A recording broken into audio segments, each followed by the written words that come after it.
En cuanto a secuelas de ACV, ustedes ya saben que los accidentes cerebrovasculares tienen diferentes etiologías, ¿no?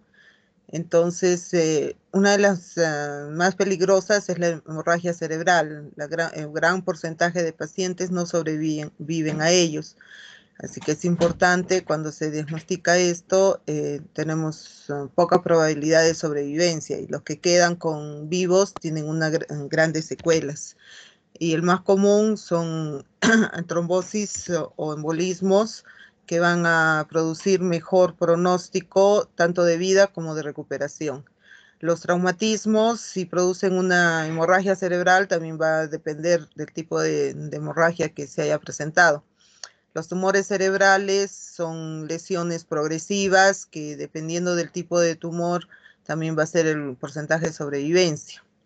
A veces las operaciones o las cirugías por los tumores dejan más secuela que el mismo tumor en sí, pero que muchas veces pues ni modo, pues tienen que operarlos cuando son accesibles a una cirugía, pero también las secuelas son mayores porque como viene siendo una lesión progresiva, muchas veces ya el tiempo de evolución hace que la recuperación sea más con un pronóstico menor. ¿Okay? Los factores predisponentes ya los conocen ustedes, son factores que están asociados a problemas generalmente cardiovasculares como la hipertensión arterial, el colesterol alto, tabaquismo, diabetes, cardiopatías como las arritmias que pueden producir émbolos o que pueden producir también en algunos casos hemorragia por la medicación que puedan tener, ¿no? La inactividad física como el sedentarismo es importante que va a conllevar a sí mismo a la hipertensión arterial, a la diabetes, etcétera. Y el sobrepeso igualmente como factores de riesgo coronario. En la evolución de la enfermedad tenemos tres fases bien establecidas. La fase de ictus, que es la primera fase, que el paciente ingresa a emergencia, y algunos de ellos entran a UCI. En la fase de estabilización generalmente se presenta una hemiplegia flácida, o sea, el tono está bajo, y después ya comienza a recuperarse el tono, llegando a una fase de recuperación con una hemiplegia espástica. Los que quedan como una hemiplegia flácida después de 2 meses tienen un mal pronóstico. Generalmente es mejor manejar una espasticidad que manejar con un tono bajo. Cuando tienen tono bajo después de 2 meses, repito, tienen mal pronóstico de recuperación. Los síntomas discapacitantes más frecuentes van a encontrar ustedes la parálisis o flácida o espástica, trastornos de sensibilidad que pueden ser superficiales o profundos, con alteraciones inclusive de ¿cómo se dice? Cuando hay alteración de la sensibilidad profunda, hay mayor alteración o mayor discapacidad. Hay un desfasamiento sensitivo motor, alteraciones del esquema corporal, generalmente no reconocen el hemicuerpo afectado. Hay alteraciones posturales, trastornos del lenguaje que van desde una simple disartria hasta fasias complejas como una afasia mixta, tanto de Broca como de Wernicke, o como las llamamos, la de comprensión y de expresión. Trastornos psicológicos que pueden ir desde depresión hasta ser muy impulsivos, trastornos de las funciones mentales que puede llegar a una demencia senil, trastornos de la función esfinteriana que pueden ser controlados. Pronóstico va a depender de la antigüedad del síndrome, entre más antiguo sea, peor pronóstico, estado mental del paciente, si ya hay anteriormente alteraciones como demencia senil, entonces el paciente también va a tener un pronóstico malo. Colaboración del enfermo y de los familiares, ahí también hay aspectos que van desde que el paciente es muy sobreprotegido por los familiares, como el abandono total, ¿no? Es una escala variada. Entonces ahí nosotros necesitamos que haya una colaboración del familiar para que el éxito de la rehabilitación sea mejor. La edad, entre mayor sea la edad del paciente, también el pronóstico es peor. Y de acuerdo también a las complicaciones, vamos a tener que una espasticidad muy severa nos va a traer problemas. Y lo contrario, como les decía, el tono bajo también es un mal pronóstico. Retracciones tendinosas por un mal manejo postural puede llegar a estas retracciones que nos van a impedir en el manejo postural del paciente y la posible recuperación. Limitaciones articulares, por lo mismo que menciono de las retracciones tendinosas. El dolor, el más frecuente generalmente es el hombro doloroso en los pacientes con hemiplegia, generalmente tienen mucho dolor a nivel del hombro y ese es también un factor de mal pronóstico. La demencia reactiva, como ya les he dicho, el desarrollo de la psicología negativizadora, o sea, cuando hay una lesión de un hemisferio específico, hay alteraciones psicológicas y la negativista es la más problemática, puesto que si el paciente es negativo en todo, entonces no nos va a colaborar en esta fase de recuperación. Dificultades para la comunicación, sobre todo la de comprensión, va a ser más difícil que el paciente al no comprendernos, entonces no va a comprender los objetivos y mucho menos colaborar. En alteraciones del sistema corporal, sobre todo cuando hay una negligencia del lado afectado, también trae mal pronóstico. Y trastornos sobreañadidos, por ejemplo, una hipertensión arterial no controlada, que vaya a ser que produzca un nuevo evento de ictus, entonces va a tener problemas. El, una diabetes también mal llevada, obesidad, también nos puede traer pronósticos u otras alteraciones que pueda llevar el paciente, ¿no? Como un cáncer, etcétera. Alteraciones de la sensibilidad, como les digo, la profunda sobre todo. Pacientes obesos y dependiendo también del lado corporal afectado. Cuando es el lado dominante, tiene más problemas de mal pronóstico. De acuerdo a la lesión o las lateralizaciones más frecuentes, dependiendo de qué lado del hemisferio ha sido afectado, van a tener algún tipo de predominancia en las lesiones, ¿no? Como por ejemplo, problemas en el habla y lenguaje, los que sean afectados en el hemisferio derecho no van a comprender gestos, lenguaje corporal. En cambio, en el lado izquierdo, si son diestros, pueden presentar afasias. En cuanto al comportamiento, las lesiones del hemisferio derecho van a ser impulsivos, rápidos, temerarios, pobres jueces de sus habilidades. En cambio, si es del lado izquierdo, van a ser lentos, cautelosos, desorganizados cuando se presentan problemas no familiares.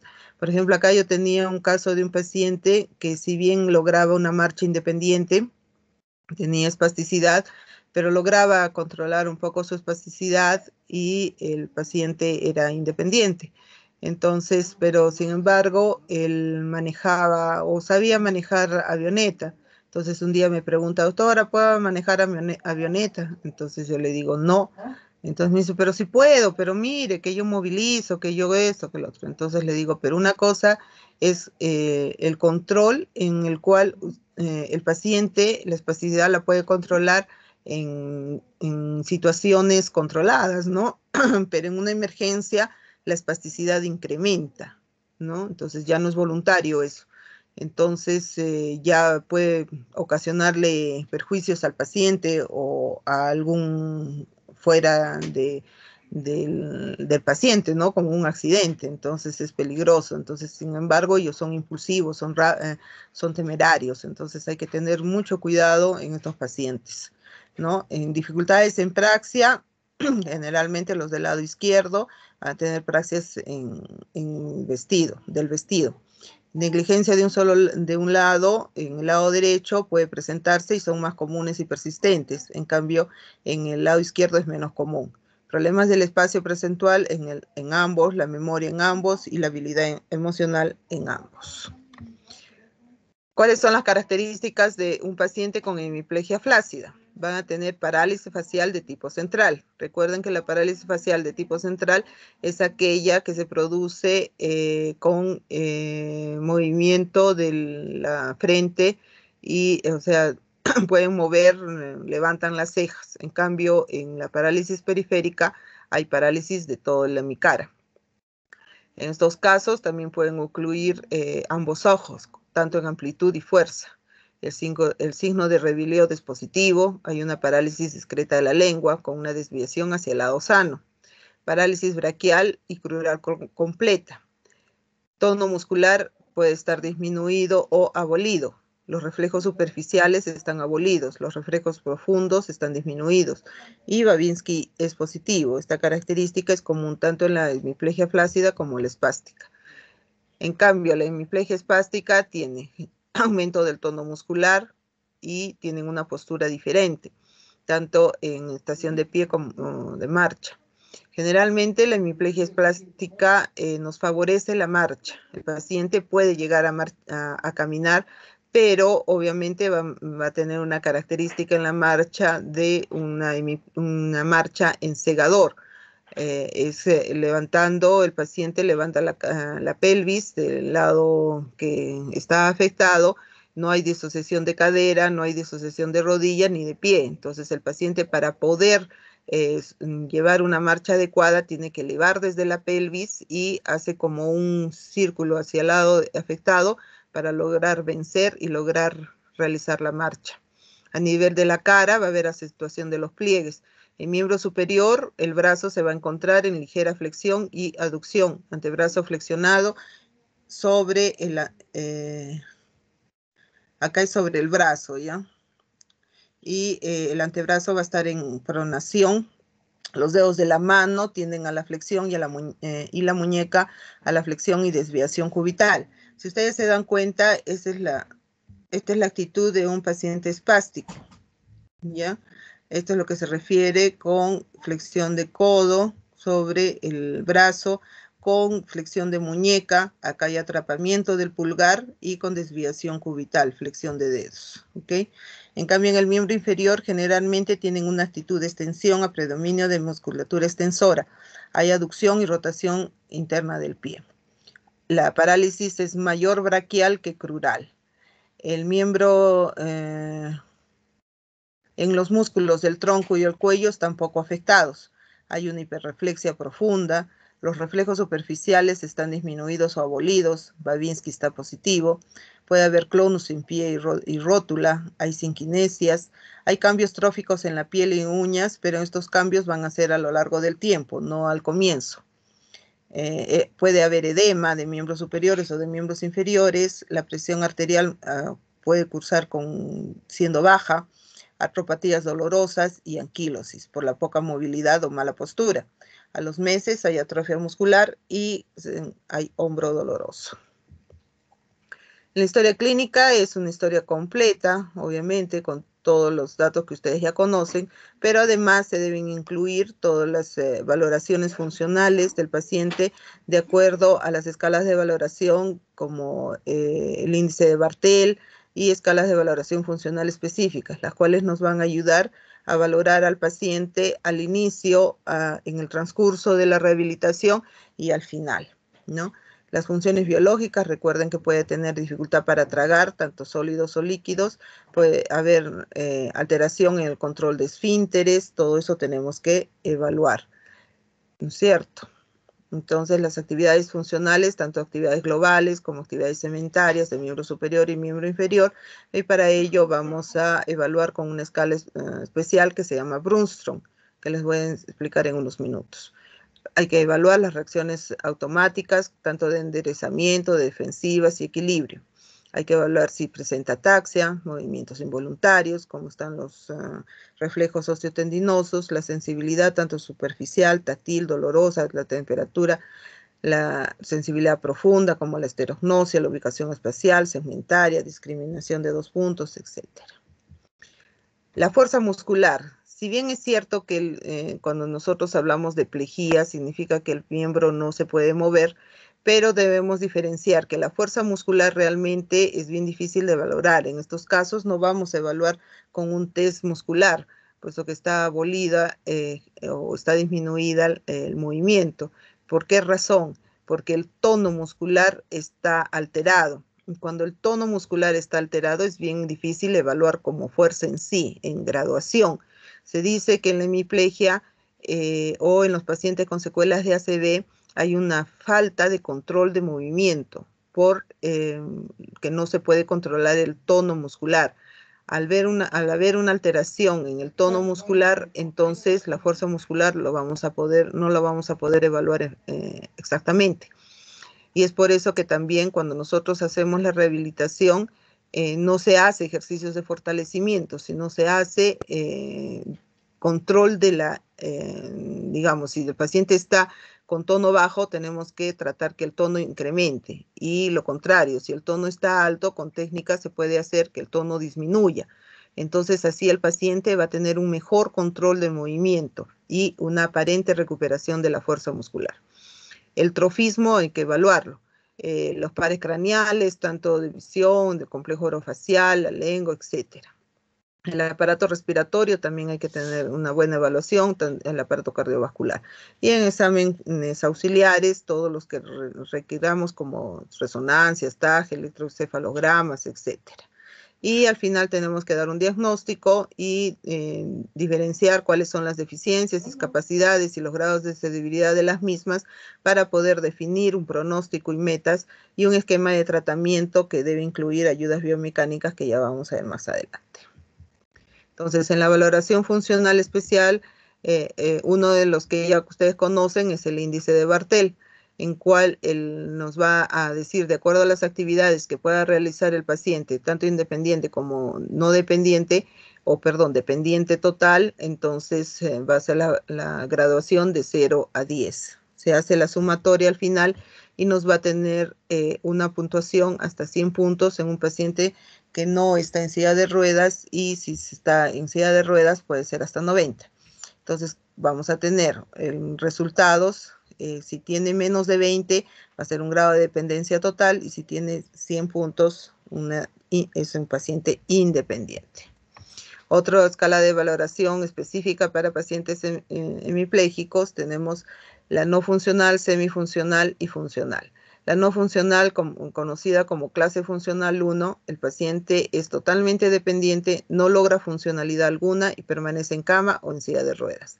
La semifuncional o clase funcional 2 tiene independencia parcial en actividades de vida diaria, no tiene equilibrio en plena bipedestación, puede realizar marcha con ayuda de otra persona.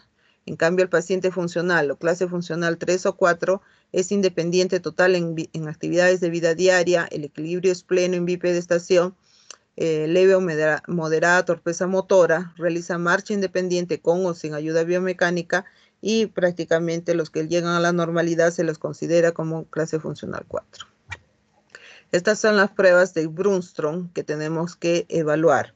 En las pruebas motoras de hombro y codo vamos a considerar en fase 1 cuando no existe movimiento voluntario. Fase 2 se considera cuando aparecen reacciones asociadas, solo intenta un movimiento voluntario, no lo logra. La fase 3 ya hay un desarrollo voluntario de sinergias básicas sin combinación. Se considera fase 3.1 cuando investigamos se logra la sinergia flexora, y 3.2 la sinergia extensora. En fase 4 ya hay una disminución de la espasticidad, entonces puede combinar algunos movimientos. Estos movimientos ya van a ser más voluntarios. Se le pide al paciente en 4.1 poner la mano detrás del cuerpo, que en este caso sería este de acá. En la 4.2 el brazo logra horizontal a 90 grados y hacia adelante en flexión. Un momentito, por favor.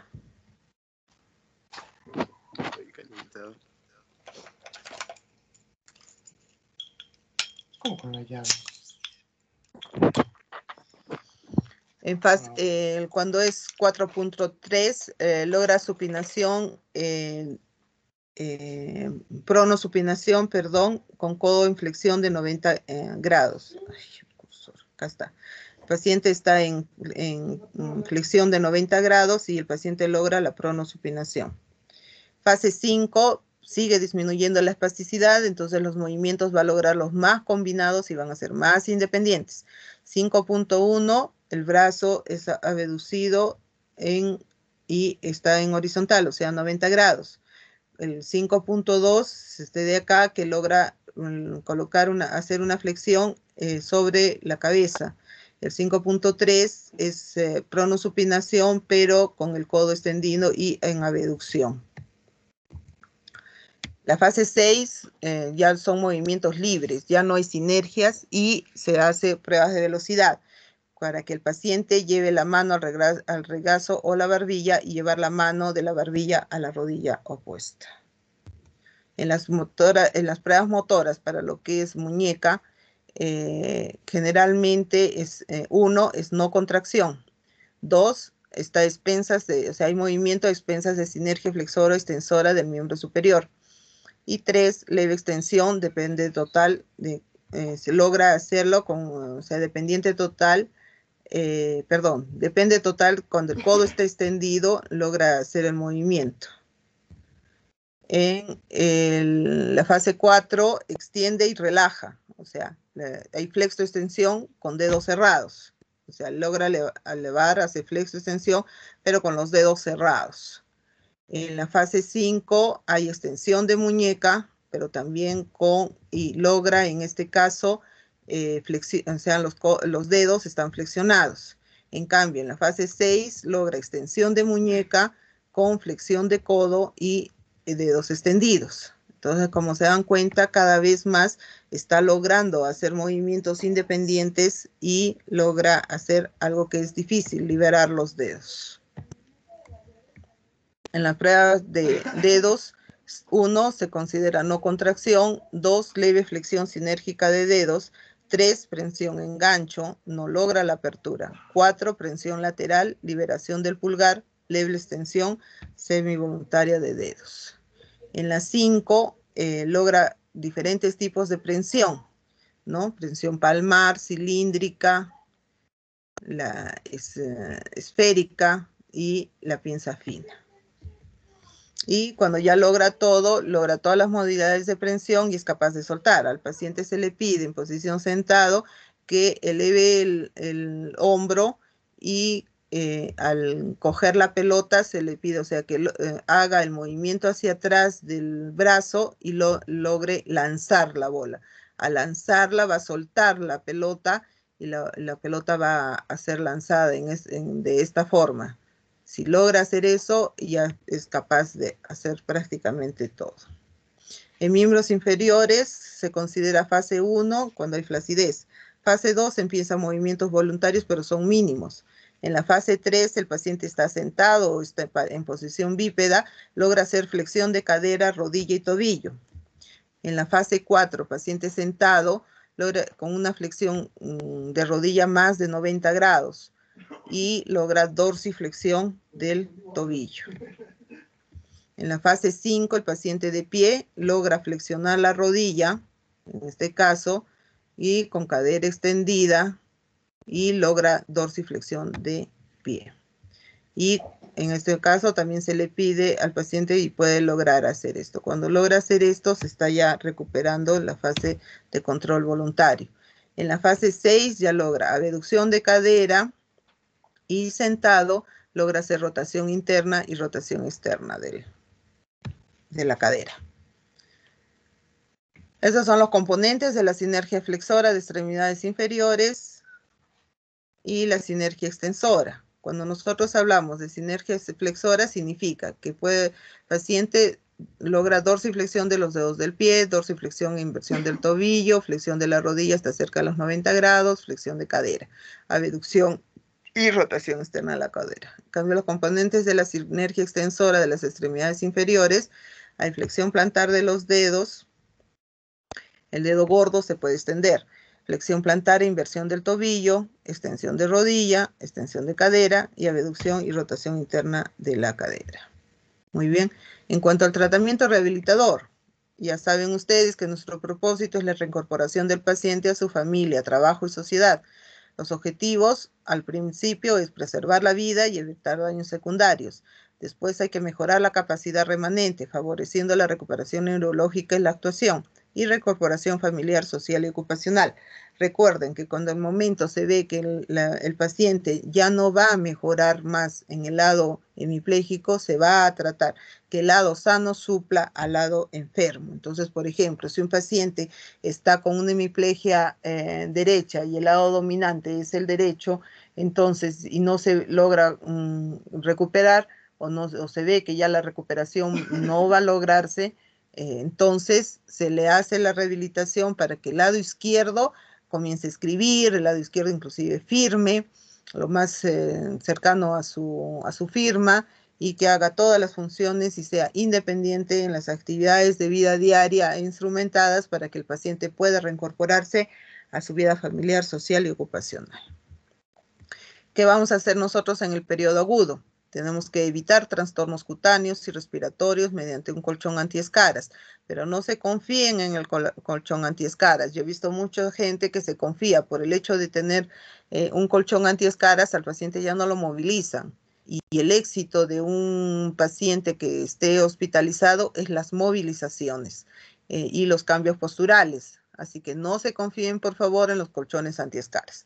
Entonces, los cambios posturales frecuentes, y hay que hacer ejercicios también respiratorios. No olvidarse que un paciente postrado tiene que hacerse ejercicios respiratorios para eliminación, tanto para mejorar la capacidad funcional respiratoria como para eliminar secreciones, porque si se quedan estas secreciones pueden infectarse y al final el paciente puede tener una infección sobreagregada como una neumonía. Hay que prevenir las actitudes viciosas, porque si no se previene desde el comienzo, entonces podemos tener problemas después tanto en las movilizaciones como en la recuperación para el paciente que inicie marcha, o inclusive para que el paciente pueda hacer cambios de vestido, de alimentación, etcétera. Hay que hacer movilizaciones pasivas, lentas, de amplitud máxima de las articulaciones. Ustedes ya conocen cuáles son los movimientos de cada articulación, entonces hay que hacerle el movimiento de toda la amplitud del movimiento, tanto en el lado que está hemipléjico como en el sano. Hay que hacer que el paciente, desde un comienzo, lo más pronto posible, si está consciente, aprenda cómo debe movilizarse él mismo, y tanto en la cama como en las transferencias de la cama a la silla, de la silla a la cama o al inodoro. Entonces el paciente tiene que aprender o a dirigir o a él realizarlas con sus dificultades que pueda tener de acuerdo al grado de hemiplegia que tenga. Iniciar equilibrio de tronco y sedentación apenas se pueda.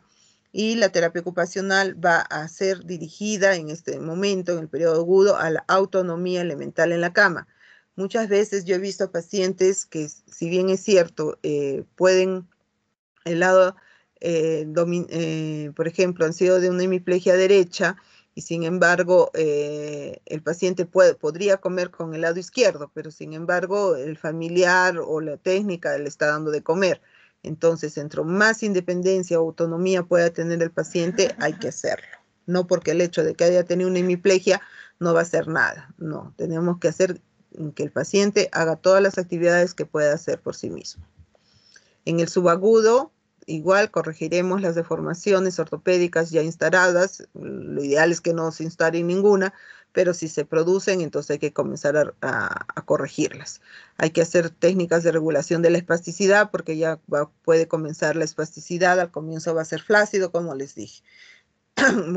Se continúa con las movilizaciones pasivas de todos los rangos de movimiento de las 4 extremidades.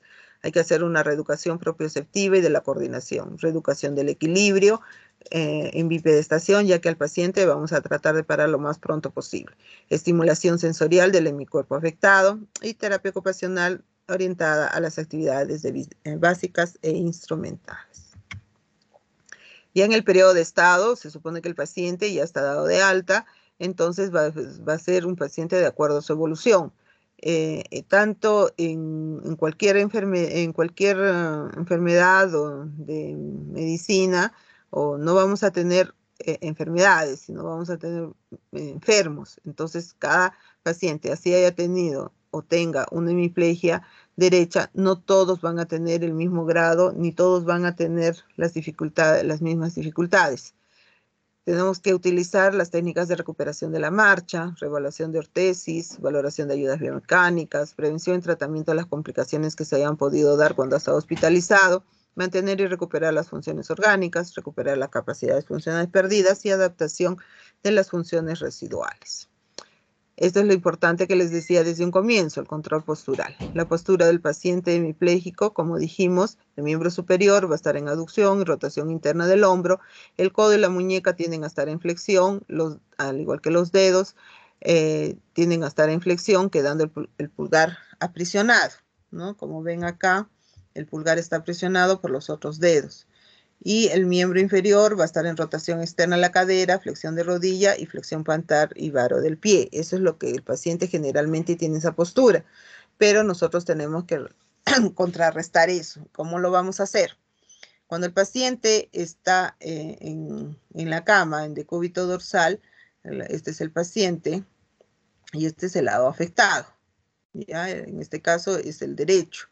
Tenemos que tener que la cabeza esté sobre una almohada sin inclinación hacia adelante, el tronco ligeramente inclinado hacia adelante, el hombro reposando sobre una almohada al lado del cuerpo, en ligera abducción el hombro con codo extendido, la mano y la palma hacia abajo, formando un ángulo de 30 grados a 45 grados de extensión, con un rodete con flexión de dedos y oposición del pulgar. Si se dan cuenta, aquí la muñeca está en semi-extensión, no está en extensión completa, los dedos están en semiflexión, acá hay oposición del pulgar, y esto lo pueden conseguir con una simple toalla envuelta. Acá también podrían ponerle un rollo de papel higiénico para evitar, ¿no? En tanto todavía no se haya comprado una férula con oposición de pulgar.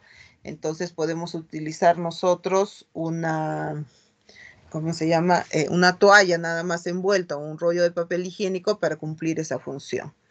Muy bien, y la cadera tiene que estar extendida y los apoyos de los pies tienen que estar en esta posición con ángulo de 90 grados de flexión, o sea, posición neutra, ¿ya? Para que no haya la posición en equino.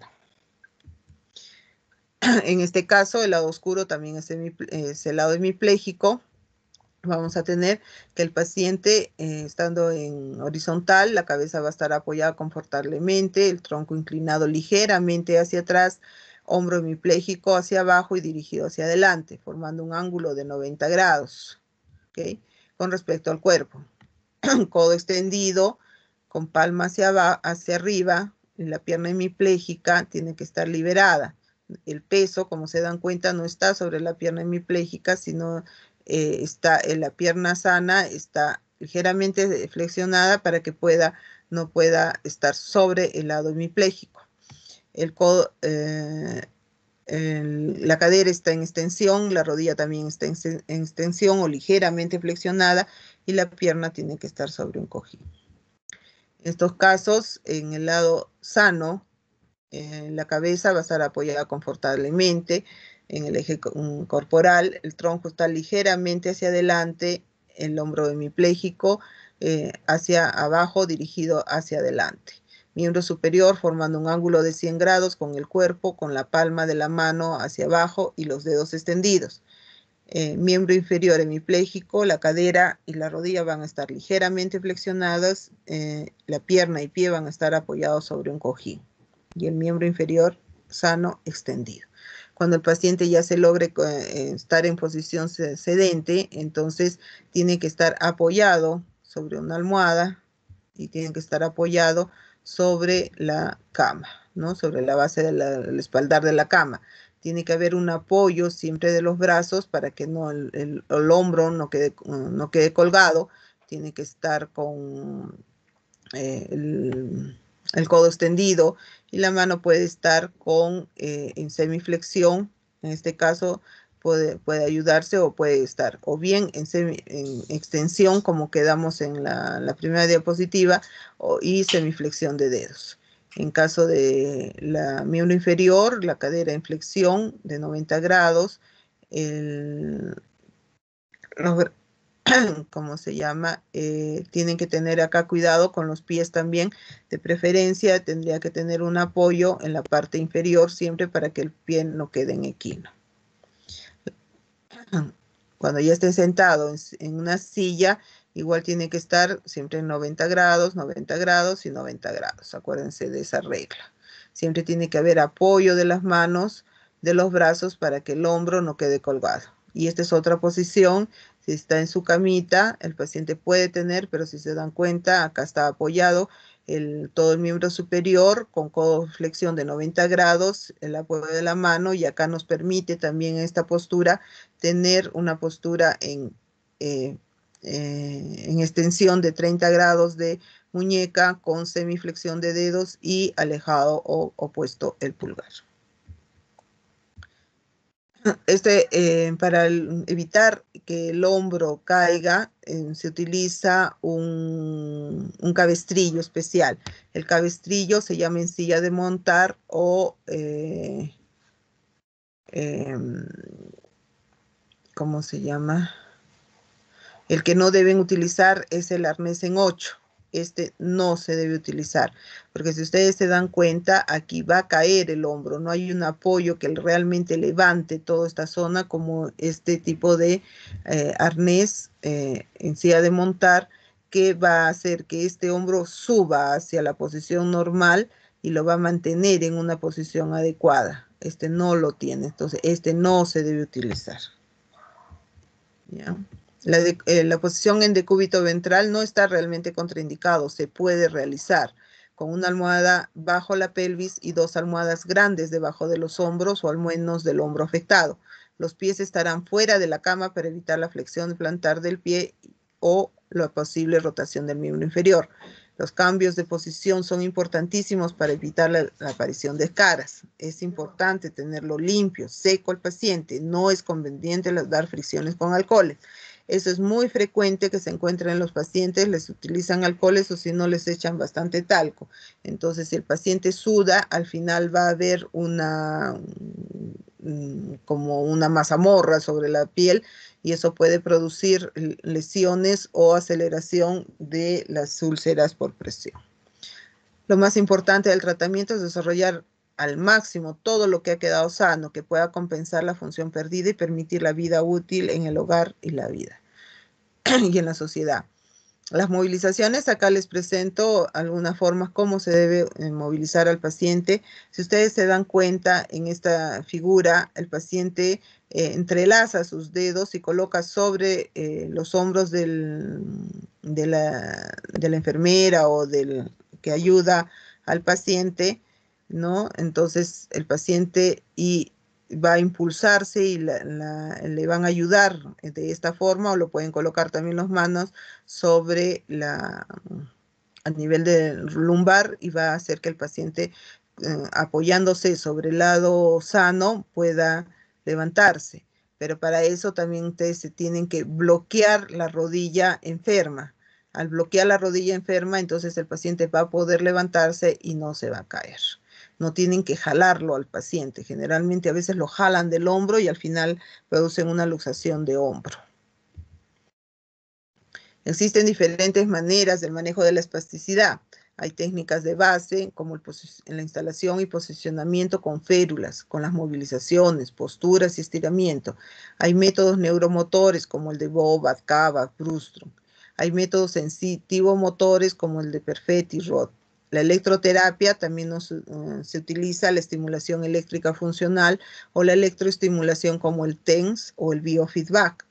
Hay métodos con agentes físicos, con vibraciones tendinosas, crioterapia, termoterapia, hidroterapia, con medicamentos como el baclofeno, toxina botulínica, dantroleno, diazepam y clonitidina. Quirúrgicos, ya en los casos más avanzados que todas las técnicas no han funcionado, entonces se tendría que hacer una rizotomía dorsal selectiva, eso ya lo ve en neurocirugía, con una destrucción total o parcial del nervio o de la placa motoneurona por medios químicos. Pero lo malo de esto que nos va a lo flácido, y al ir a lo flácido, al final nos va a tener también peor pronóstico. Entonces hay que tener mucho cuidado al escoger cuando son métodos quirúrgicos. Estos son la base neurológica de por qué se utiliza uno u otro de los componentes de la neurorehabilitación. Acá se los coloco solo para que tengan conocimiento, no es necesario que se lo aprendan. La kinesioterapia en cama, se van a hacer movilizaciones pasivas, como les dije, de todas las articulaciones en todos sus arcos de movimiento, tanto del lado sano como afectado, mínimo 2 veces por día. Antes y después de cada sesión se deberá tomar la frecuencia cardíaca y la presión arterial. Hay que suspender cuando se produzcan grandes fluctuaciones. Y en el momento que aparezca el más mínimo de contracción, se pondrá en juego los mecanismos para la estimulación propioceptiva. Acá hay algunos ejercicios que ustedes pueden utilizar en los pacientes si no cuentan con un servicio de rehabilitación para que el paciente pueda iniciar sus actividades o sus ejercicios en cama y pueda ayudar en la recuperación funcional. Esto es cuando el paciente está, todavía no se sienta, no logra control de tronco. Ya cuando se comienza, estos son ejercicios para ayudar al control del tronco, tanto en cama como en silla. Esta es nuevamente la postura, cómo se debe ayudar al paciente a incorporarse. En este caso es inverso a lo que yo les dije, es otro método. El paciente en este caso se apoya en las caderas del ayudante y el ayudante jala desde la parte posterior en la espalda para que pueda ayudarlo a incorporarse. Pero no se olviden de bloquear siempre el lado hemipléjico para que pueda lograr levantarse y no caerse. Y en la reeducación de la marcha del hemipléjico, como les dije, el paciente hemipléjico generalmente logra la marcha, pero muchas veces en forma inadecuada. No logra lo que es la disociación de cadera, rodilla y tobillo. Cuando yo digo disociación, significa que puede movilizar independientemente haciendo flexión de cadera, flexión de rodilla y flexión de tobillo en forma individual.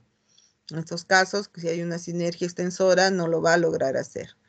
Entonces, en estos casos, hay que ver el paciente cómo es su marcha para poder hacerle las indicaciones exactas de cómo va a ser su entrenamiento en el patrón de la marcha.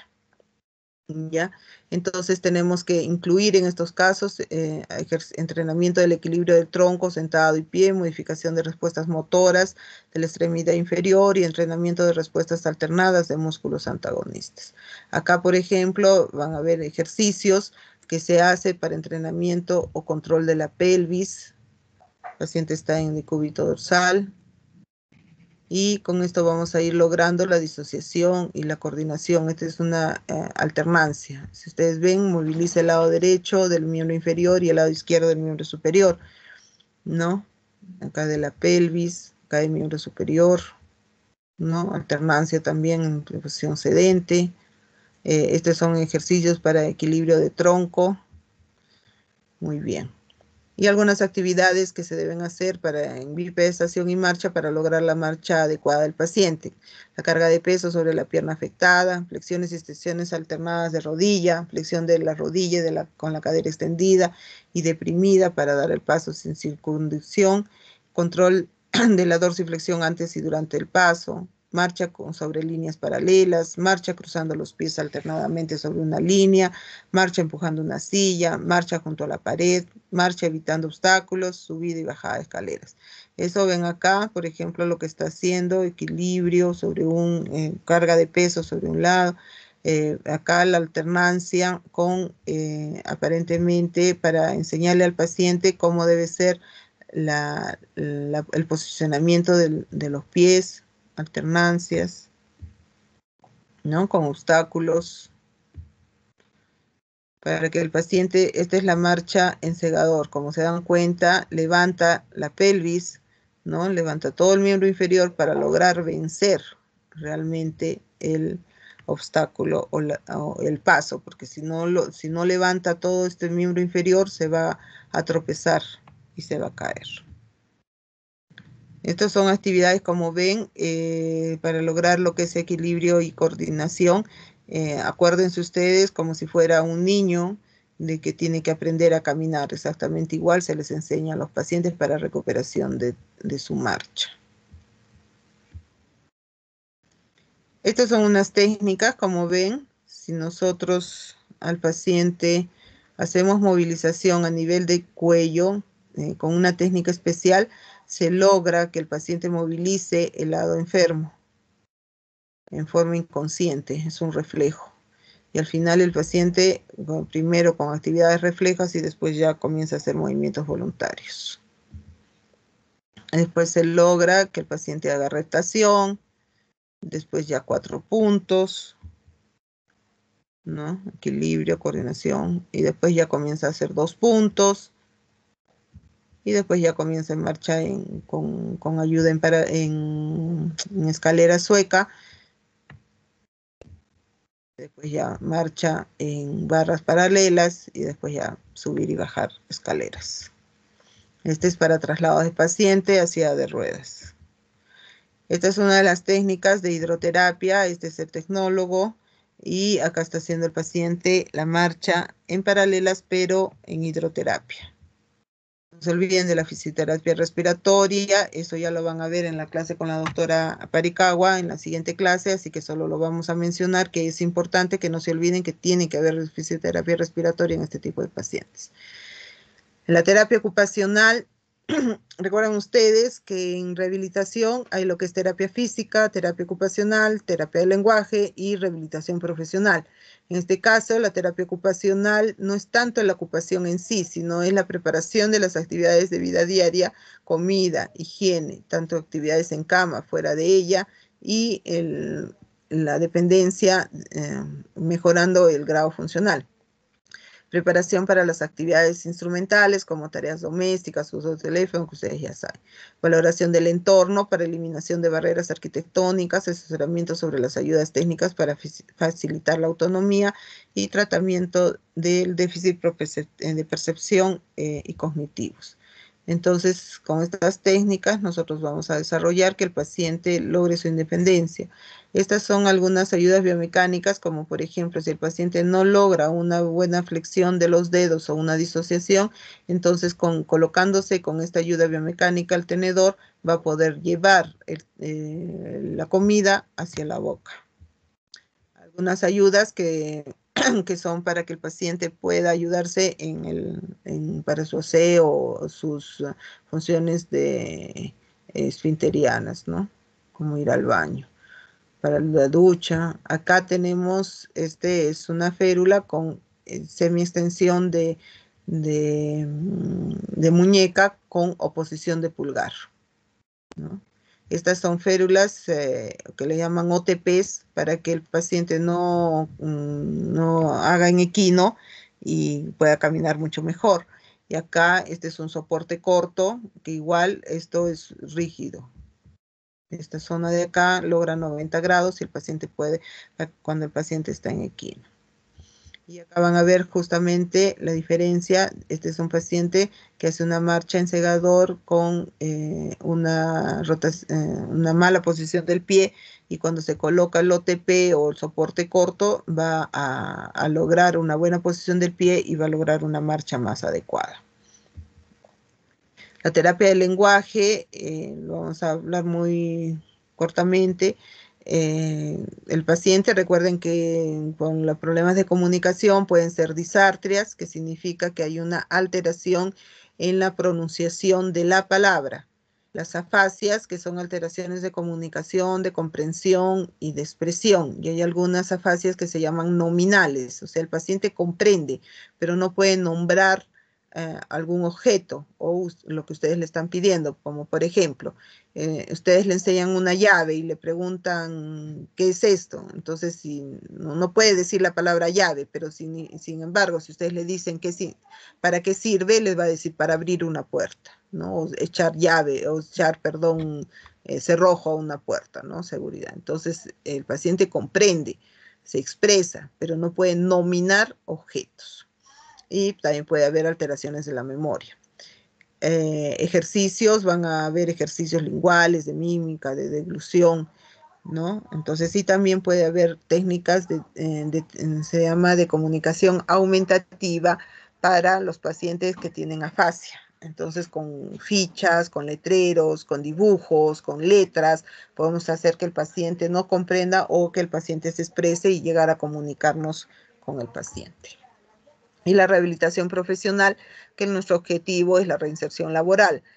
Puede ser a su mismo puesto de trabajo, puede ser reconversión, o sea, el cambio de puesto de trabajo, o puede o sea, adaptaciones en el mismo puesto, pero cambiando algunos aspectos para que pueda trabajar, o puede ser en un nuevo oficio, o sea, si el paciente vemos desde un comienzo que no va a poder regresar a su mismo puesto de trabajo, entonces se lo capacita en un nuevo puesto de acuerdo a sus habilidades que tenga. Y esto es importante que tengan en cuenta. Existen plazos para la rehabilitación. La rehabilitación es un proceso de tratamiento con objetivos y plazos para cumplirlos. Dentro de los primeros 6 meses post-ACV se produce la mayor recuperación neurológica.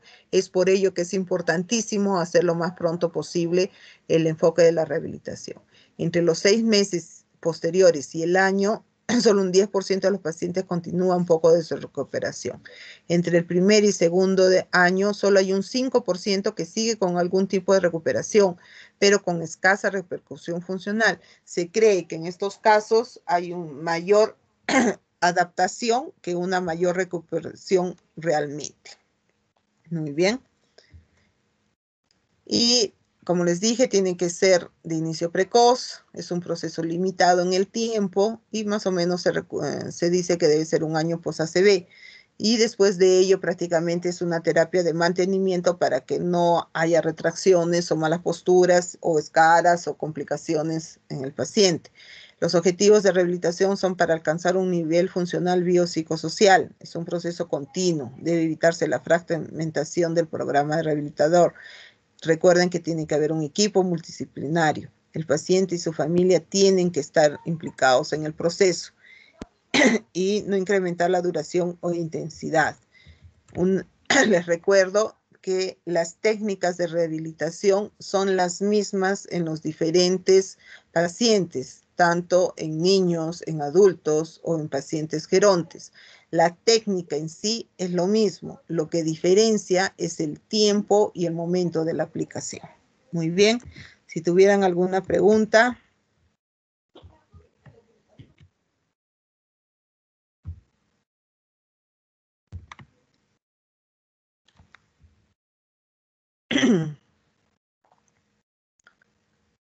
Muy bien, no hay ninguna pregunta, entonces pasamos al siguiente tema. Lisandra, ¿cuántos hay? Doctora, ahorita tenemos...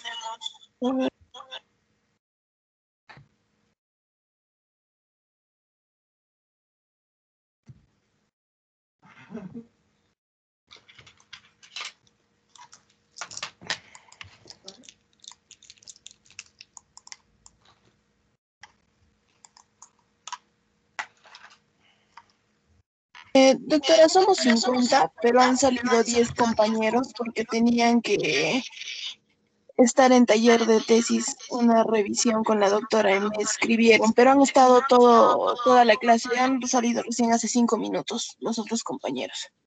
Ya, muy bien, continuamos entonces. En cuanto a rehabilitación geriátrica, si ustedes se dan cuenta, la pirámide poblacional ha sido modificada en los últimos años. Antes era una pirámide, así como una pirámide, en cambio ahora es una pirámide truncada. ¿Qué quiere decir? Que Doctora, anteriormente... no se están compartiendo las diapositivas. Ah, ya, entonces espérate. Voy a compartirlo primero. Un momentito.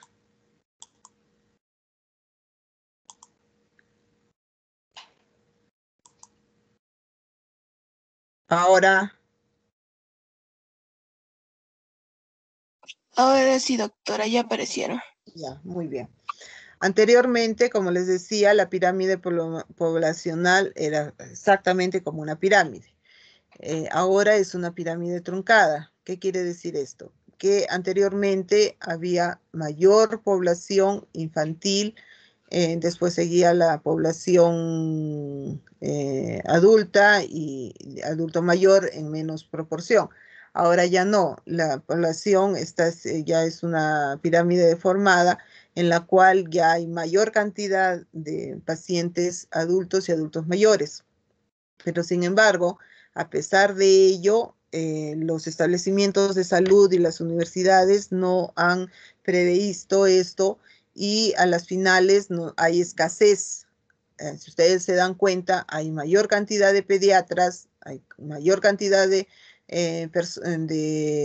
médicos internistas y de especialidades, pero sin embargo, en geriatras hay pocos. En el primer nivel de atención, sin embargo, tampoco se ha previsto esto. Por ejemplo, para salud se considera que los geriatras solo deben estar en el tercer nivel de atención o en cuarto nivel de atención. En este caso, para nosotros sería el nacional. Y en los otros niveles no.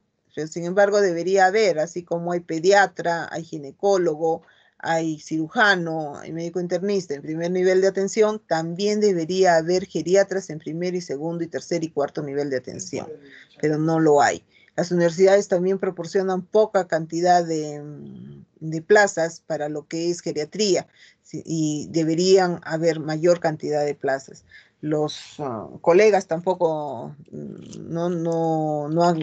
parece que no quieren ser muchos geriatras porque anteriormente, como les digo, no había mucha población geronte, ahora ya hay cada vez más.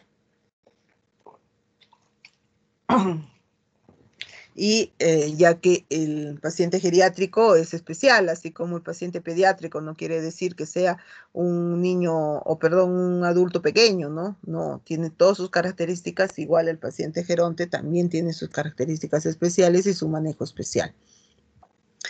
Recordemos que también la esperanza de vida cada vez es mayor, ¿no? Anteriormente teníamos los 60, después subió a los 65 y ahora estamos en un promedio más o menos 75 años.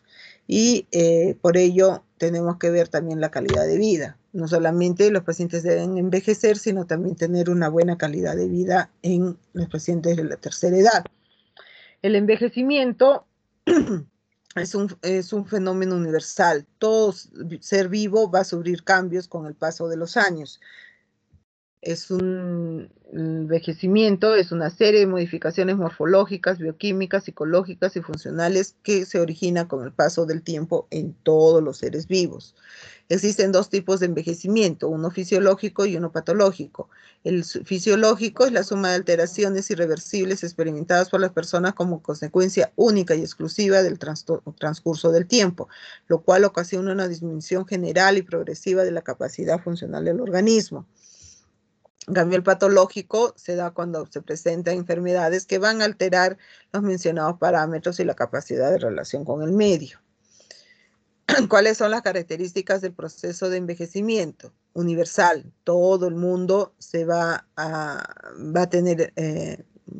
envejecer, nadie se va a escapar. Irreversible, porque una vez ocurrido ya no lo podemos retroceder. Es continuo porque va avanzando con el paso del tiempo.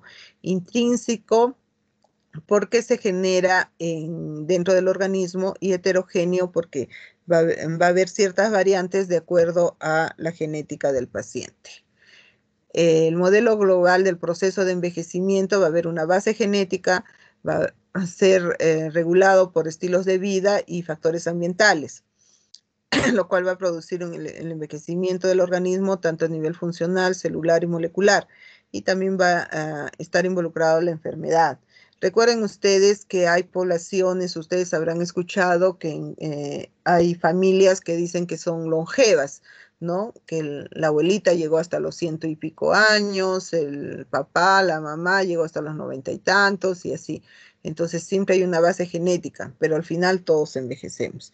Hay algunos estudios que dicen que en los mejores circunstancias, en las mejores calidad de vida que pueda tener una célula, máximo ha llegado a 120 años, ¿no? Entonces a las finales siempre va a haber, en algún momento tenemos que morir. Existen diferentes teorías de envejecimiento. Al final, todas para mí se resumen en una sola cosa, que existe así como dice la genética, que existe un reloj que al final va a haber un momento en el cual empieza el envejecimiento en todo ser humano. ¿Ya? Entonces, al final casi todos dicen lo mismo, pero en algunos casos, por ejemplo, la estocástica, que dice el genoma humano principal es responsable, factores ambientales provocan una ruptura del equilibrio generando el envejecimiento, ¿no? Entonces, al final todos llegamos a la misma conclusión. Las células llega un momento en que empiezan a envejecer. No lo podemos detener.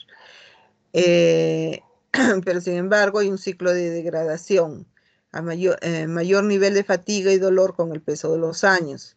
Puede llevar a la pérdida de actividad física. El resultado es la pérdida de la condición física y aumento de problemas de salud. Lo que no se usa, se pierde. Es por eso que nosotros decimos que los pacientes generalmente, o las personas, nos volvemos más sedentarios cuando deberíamos volvernos más activos. Las personas debemos ser más activas cuando comienza, por ejemplo, a los 35 años, que es cuando comienza el proceso de envejecimiento realmente, no a los 70 años, sino a los 35 años. Ya vamos a ver por qué. Entonces, ahí generalmente nos volvemos más sedentarios, ya sea por nuestro trabajo, ya sea por diferentes de la familia, etcétera. Entonces nos volvemos más sedentarios y repito que es la época donde deberíamos volvernos más activos. En los pacientes gerontes nos hemos dado cuenta que este es el nivel funcional de un paciente adulto. Un paciente de la tercera edad, o antes llamado anciano, ¿no? Si se enferma, va a haber una disminución de su capacidad mucho mayor que si se enferma un adulto. El grado de discapacidad, por llamarlo así, o de dependencia va a ser mayor. Y la recuperación en un adulto va a ser mucho más rápido y generalmente llega a un nivel funcional normal. Pero sin embargo, en el anciano la recuperación es más lenta y muchas veces no llega a una recuperación funcional como era antes de enfermarse. Por eso que es importante que en los pacientes adultos mayores hay que hacer mucho mayor lo que se llama la prevención. Bueno, la rehabilitación geriátrica, pues son las actuaciones del equipo multidisciplinario de rehabilitación dirigidas a las personas de mayores de 60. En algunas literaturas es 60, en otros 65, ¿ya? Y considerados como de la tercera edad, ¿no? ¿Qué aspectos generalmente tenemos que evaluar en el adulto mayor? Realmente es todo, pero generalmente los pacientes, ¿por qué acuden a nosotros? Por dolor agudo crónico, disminución de la pérdida de la funcionalidad, alteración de la marcha, postura, equilibrio, trastornos sensitivos, principalmente superficiales, alteraciones de las funciones corticales superiores, como demencia, problemas relacionados con la comunicación, alteraciones psicológicas familiares y compromiso de la sexualidad. Entonces, tenemos que evaluar en el paciente 4 aspectos principales. Una valoración funcional. En estos casos podemos utilizar el índice de CATS o la valoración de actividades básicas de la vida diaria de CATS, ¿no? Que va a valorar la dependencia o no de las actividades de vida diaria. Tenemos que hacer una valoración social, si existe o no cuidador, cuál es la situación económica de su vivienda y sus redes sociales. Valoración física, qué enfermedades están presentes, qué fármacos toma, porque generalmente hay multifarmacia, carencias sensoriales, que generalmente se presentan las más comunes, audición y visión, incontinencia de esfínteres, los hábitos y factores de riesgo. Y también tenemos que hacer una valoración mental, cómo está su función cognitiva, si existe o no deterioro, su función afectiva, si existe o no depresión. Entonces, con la valoración de un adulto mayor funcional, mental, social y física, vamos a catalogarlo en 4 categorías. Puede ser saludable, puede ser enfermo, puede ser frágil o puede ser un geriátrico complejo.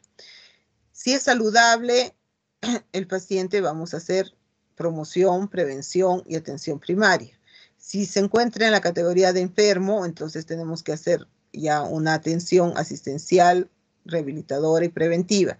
tanto en atención primaria o especializada. Si el paciente es frágil, entonces tenemos que hacer de todas maneras también prevención y atención de acuerdo a sus necesidades, atención primaria o especializada. Si el paciente es un geriátrico complejo, entonces tenemos que hacer una atención asistencial, rehabilitadora y definitivamente una atención especializada. Dentro de las categorías, el saludable, ¿quién va a ser? Un adulto mayor con características funcionales, mentales, sociales y físicas de acuerdo a la edad cronológica. En la categoría enfermo es un adulto mayor que presenta alguna afección aguda o crónica en diferente grado de gravedad, habitualmente no invalidante y no cumple los criterios de frágil o complejo.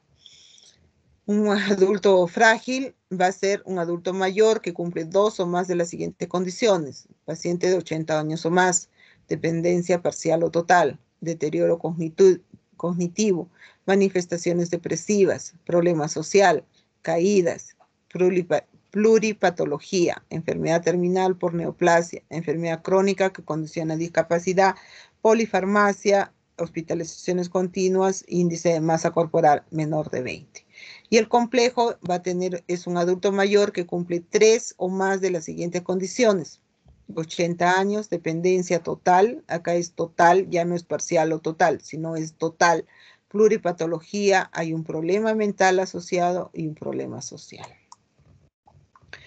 Igual vamos a evaluar todo en un paciente. Los objetivos globales van a ser mejorar la calidad de vida, mantener las capacidades residuales, reintegrar al anciano a su medio natural y aumentar la autoestima. Los objetivos generales, el adulto mayor, la recuperación funcional. En el objetivo general de la especialidad y para lograr se trazan los siguientes objetivos específicos: la readaptación, la resocialización y la reincorporación de la familia. La readaptación desde el punto de vista psicológico, social y biológico. La resocialización para que se mantenga activo en su medio habitual y la reincorporación a la familia. Los pacientes adultos mayores generalmente viven solos, están aislados, no conviven con la familia por diferentes motivos. Muchos de ellos los hijos los dejan de lado, como que se deshacen de los pacientes adultos mayores considerándolos una carga. Y por el paciente sufre depresión, tiene problemas, inclusive económicos, etcétera. Se acordarán, un paciente adulto mayor generalmente pues tiene múltiples tratamientos, acude a múltiples especialidades, debiendo realmente ser tratados por el paciente o por geriatría para que él sea el que encamine todo y no tenga medicamentos dados por neurología, medicamentos dados por traumatología y etcétera, reumato. Entonces, a las finales el paciente toma medicación por todo lado.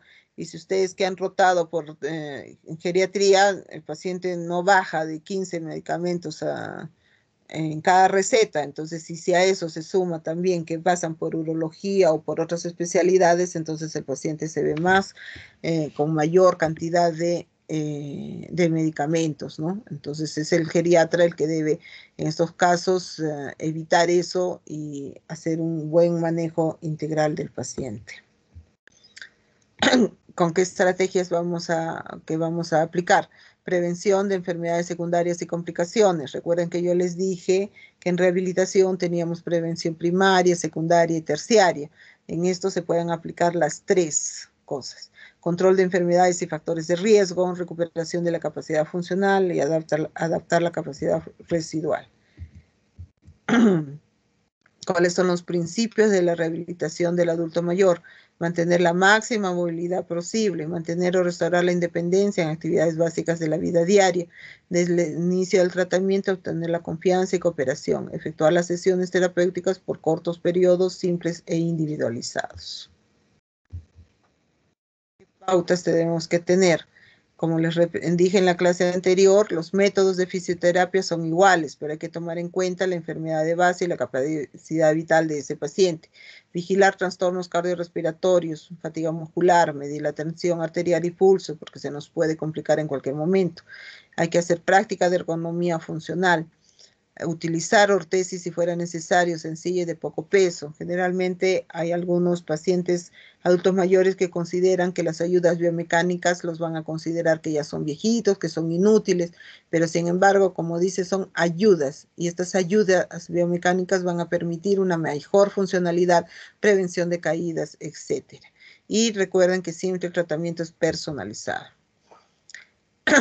¿Qué medios de actuación vamos a tener? Actividades preventivas, actividades terapéuticas, actividades lúdicas o de ocio y actividades deportivas. No por ser paciente de la tercera edad no quiere decir que no pueda practicar algún deporte. ¿Cómo vamos a lograr que un envejecimiento sea más saludable? Lo principal es adaptarse a los cambios. Tenemos que hacer que el paciente comprenda que existen procesos de envejecimiento natural, que eso es parte de la vida. Pero hay también un buen grupo de pacientes gerontes que no quieren aceptar que son pacientes de la tercera edad. Hay que hacer una educación, tanto el personal de salud, al paciente y a la familia. No importa el número de enfermedades que se tenga, sino cómo se conviva con ellas, cómo repercuten en la autonomía y en su calidad de vida. Aún en las personas más ancianas, las medidas de prevención pueden limitar la enfermedad y disminuir la discapacidad. Entonces, en esta parte de acá, tenemos que las actividades de prevención primaria, disminuir el número de deterioros, educación sanitaria, cambios de estilos de vida, buena forma física. Ya cuando se ha producido el deterioro, limitar las discapacidades con tratamiento precoz y prevenir las complicaciones. Y las discapacidades irreversibles hay que reducir la minusvalía, entrenamiento de autoatención y la adaptación al medio para recuperar el funcionamiento máximo posible. En cuanto a la prevención, la psicomotricidad es una herramienta que nosotros utilizamos. Cuando hablamos de psicomotricidad, no solo quiere decir en pacientes niños, ¿no? La psicomotricidad realmente es una herramienta muy importante que nos va a permitir mejorar el equilibrio tanto estático como dinámico, la lateralidad, la diferenciación de los lados del cuerpo a través de ejercicios de señalización, coordinación dinámica general, óculo manual, óculo podal, espacio temporal, estructuración temporal y rítmica, trabajos de praxis, tanto ideomotora, ideatoria, constructiva, y actividades de comunicación y pensamiento abstracto. Entonces la psicomotricidad realmente es una herramienta muy importante en pacientes de la tercera edad. Y como ven acá, están haciendo justamente todo ello. También en la prevención hay que recordar, ya ustedes saben cuáles son los beneficios del ejercicio físico, entonces vamos a utilizar al ejercicio como una herramienta importante, ¿no? Y pueden utilizar inclusive con pesas, pero recuerden que el peso también tiene que ser poco. Acá tenemos que aumentar el número de repeticiones. Hacer equilibrio para que el paciente no sufra caídas frecuentes, tenga una mejor calidad de vida. Estiramientos para que el paciente tanto disminuya el dolor como disminuya las rigideces, disminuya el acortamiento en algunos músculos y ligamentos.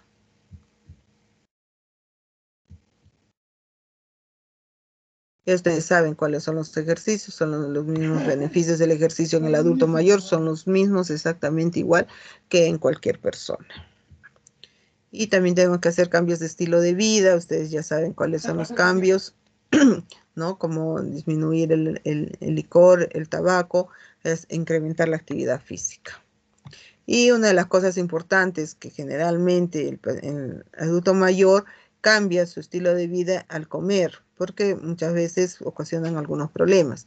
Pero es importante tener en cuenta esta pirámide, ya que si se dan cuenta, no es eliminar las cosas, sino es disminuir la cantidad nada más. La proporción es la que se cambia, más no es la cantidad de, o mejor dicho, no eliminar, por ejemplo, carnes rojas o carnes, porque el paciente le indican que no debe comer, por ejemplo, carnes rojas, ¿no? Y eso está en forma inadecuada. El paciente tiene que recibir toda la cantidad de nutrientes, pero en menor cantidad, ya que el proceso que hace a nivel intestinal es menor, y las necesidades energéticas también son menores, pero tiene que consumir de todo. Tiene que haber periodos de descanso, pero a la vez combinarlos con hobbies, ¿no? Nuevos intereses, detección y tratamiento precoz de una depresión y ansiedad, insomnio. Por ejemplo, en el salud hay un programa que se llama Centro de Adulto Mayor, donde los pacientes hacen o acuden no solo se reúnen, ¿no? Sino que les dan talleres de cómputo, talleres de pintura, de tejido, de música, se reúnen, hacen bailes, hacen actuaciones, hay, ¿cómo se llaman? Una tuna, hay un grupo de danza. Entonces ahí los pacientes se socializan, se sienten útiles. Entonces esa es la idea, ¿no? No que por ser pacientes de la tercera edad van a estar enclaustrados en su casa y van a estar aislados totalmente. Obviamente que tenemos que disminuir la polifarmacia y la automedicación. Las vacunas que son importantísimas, como por ejemplo la influenza o el neumococo, ¿no? Muy bien. Existen en esta parte de acá, ustedes ya la van a revisar con más detenimiento, van a haber cambios, por ejemplo, en el aparato musculoesquelético, cardiovascular, respiratorio, intestinal, urinario, o sea, a todo nivel. Van a encontrar primero cuáles son los cambios que se presentan a ese nivel y después qué es lo que vamos a hacer en cada uno de ellos, ¿no? Entonces, la intervención. Primero, cuáles son los cambios y después la intervención. Entonces, ustedes lo van a revisar con detenimiento cada uno de estos aparatos. Al final se repiten muchas cosas que ustedes ya saben que hemos hablado, de la artrosis, de la artritis, de las fracturas, la osteoporosis, que ya hemos hablado en la primera clase, ¿no?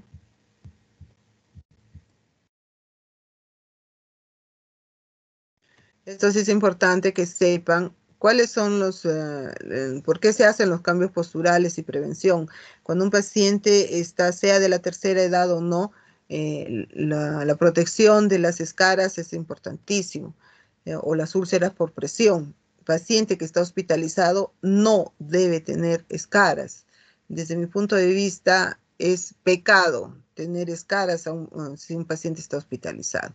Entonces, para los cuales estos son los puntos en los cuales ustedes deben saber que se puede producir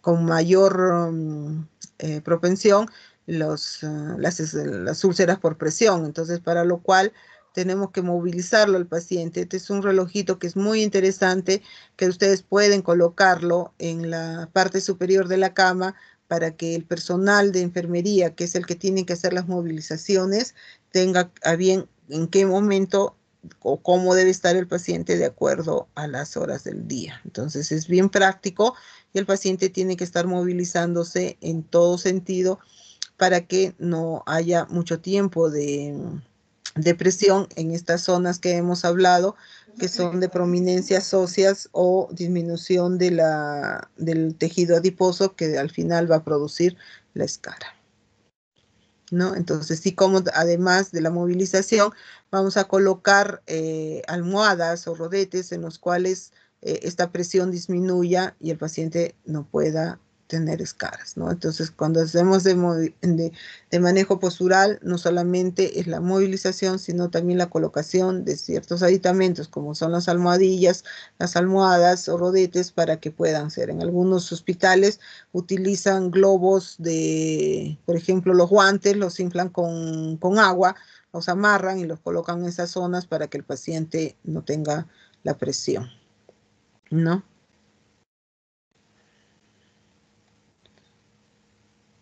Entonces también de cardiovascular, como les dije, gastrointestinal, genitourinario.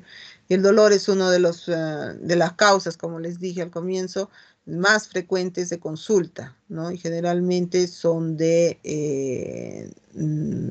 problema musculoesquelético, que ya hemos hablado de artritis, artrosis, y lumbalgias, que son osteoporosis, que por lo cual el paciente acude. Por si acaso, la osteoporosis solo duele porque se llama la enfermedad silente, solo en los casos de que haya fractura vertebral, ¿no? Y una de las cosas importantes es la prevención de caídas. Entonces, tenemos que seguir unas pautas que, aunque parezcan tontas, cuando las lea, les van a parecer tontas, ¿no? Y dice, ay, pero eso se sobreentiende, pero sin embargo no es así. Entonces, por ejemplo, eliminar objetos que no se utilizan en accesos principales. Asegurar que el teléfono esté accesible desde el piso. Bueno, anteriormente eso estaba cuando son los teléfonos fijos, ¿no? Ahora con el celular es más factible que lo tengan más cerca o un acceso a la mesa de noche o hasta la misma cama. Asegurar que la iluminación sea adecuada, tanto en los sanitarios y las salidas de emergencia. Para estos casos se puede utilizar unas luces que se colocan a 10 o 15 centímetros del piso, siguiendo la ruta, por ejemplo, que vaya hacia los sanitarios o dirigirse hacia la escalera para rutas de escape, ¿no? Instalar pasamanos en duchas, baños, escaleras y en desniveles. Utilizar, cuando sea el caso, alfombras antideslizante. Anteriormente se utilizaba, por ejemplo, pisos de parqué y se utilizaba mucho unas pequeñas alfombritas pequeñas donde uno los pisaba y iba como patinando sobre el piso, ¿no? Bueno, ahora han cambiado las cosas, ya casi no se usa el parqué, pero se utiliza los ¿cómo se llama? El cerámico, pero hay también de diferentes calidades. Los más bonitos son los brillantes y que son bien lisitos, todo, pero son peligrosísimos. Entonces, hay cerámicos que se utilizan con antideslizante también. Evitar encerar, bueno, ya casi no se encera, pero hay todavía casas que hay que preguntarle al paciente o al familiar cómo son los pisos para poder decirle que, ¿no? Si en caso que no se tenga que encerar. Instalar asientos elevados en el inodoro, no utilizar muebles bajos y mantener libres las vías de acceso, reparar los caminos de acceso al hogar, evitar encerar, como les dije, el cuidado de los pies debe ser una rutina. Se debe promover la circulación a través de ejercicios y masajes suaves, evitar la exposición a elevadas temperaturas y prolongadas. Los zapatos deben ser cómodos y bien adaptados, de material suave y flexible. Yo me acuerdo una vez una paciente ingresa de la tercera edad con unos tacos inmensos, ¿no? Y bien elegante, bien vestidita la paciente. Entonces, pero sin embargo, había tenido una fractura de tobillo, ¿no? Entonces yo le digo, pero señora, ¿por qué está utilizando esos zapatos? No, usted debería estar caminando con zapatos chato. Y me dice, no es que me vengo de una misa. Entonces le digo, pero ¿qué tiene que ver que venga de una misa? Ay, doctora, ¿cómo voy a entrar a la iglesia con zapatillas? Eso no se puede. Esa es una falta de respeto hacia Dios. Entonces yo le digo, pues no, Diosito no se va a enojar que entre usted con un buzo o con zapatillas, ¿no? Porque el primer principio que dijo Dios, cuídate que yo te cuidaré. Entonces ya se quedan pensando, ¿no? Entonces a veces las costumbres de los pacientes son tan arraigadas que no interesa interferir en su salud, ¿no? En su bienestar. Entonces los zapatos de cuero permiten que el pie respire, ¿no? Evitando infecciones. Las suelas deben ser firmes y antideslizantes y con tacones bajos. No utilizar medias o calcetines muy ajustados porque generalmente estos pacientes sufren de varices o insuficiencia vascular periférica y al final se van a hinchar, les va a doler y después van a estar preguntando por qué les duele. Estos son algunos aditamentos que se pueden utilizar en la ducha, en el baño, ¿no? Entonces hay que utilizarlos para que el paciente pueda apoyarse, tanto para levantarse, para sentarse o para salir del baño. La terapia ocupacional en estos casos es para promover la salud y el bienestar, minimizar y prevenir el deterioro físico, psicosensorial o social, mantener y maximizar el desempeño de las funciones necesarias para la vida diaria, compensar las disfunciones instauradas para mejorar la calidad de vida. Recuerden, la terapia ocupacional va a ir dirigida a mejorar la calidad en cuanto a las actividades de vida diaria instrumentadas, a la eliminación de barreras arquitectónicas y la utilización de ortesis, ¿no? Entonces, sus funciones son desarrollar actividades adecuadas al soporte domiciliario y comunitario en el entorno natural del individuo, entrenamiento y reeducación de las actividades de vida diaria, como aseo personal, higiene oral, ducha, etc. Búsqueda de accesorios de intereses de ocio, ¿no? Como la ludoterapia, la laborterapia, excursiones, salidas, viajes, entrenamiento del uso de ayudas técnicas como prótesis, ortesis, adaptación al entorno, con las herramientas y los materiales en las actividades, eliminación de barreras arquitectónicas. Años dorados. La astucia es morir joven, pero lo más tarde posible. Para lograr el envejecimiento saludable, el mejor objetivo que se puede fijar es el cuidado de uno mismo y de los demás. El objetivo no es solo vivir más años, sino vivir una vida que merezca la pena ser vivida. De cómo vivamos va a depender cómo vamos a envejecer. Más importante que añadir años a la vida es dar más vida a los años. Muy bien, muchas gracias. Si tuvieran alguna pregunta.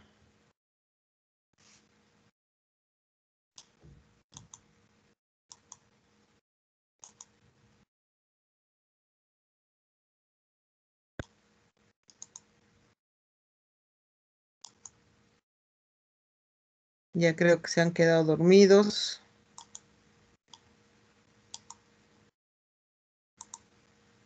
No, doctora, seguimos. Ya todavía están despiertos. Ah, yo pensé que ya se habían quedado aburridos y dormidos. No, doctora, pero todo está claro. ¿Ah? No, doctora. Ah, ya. Muy bien.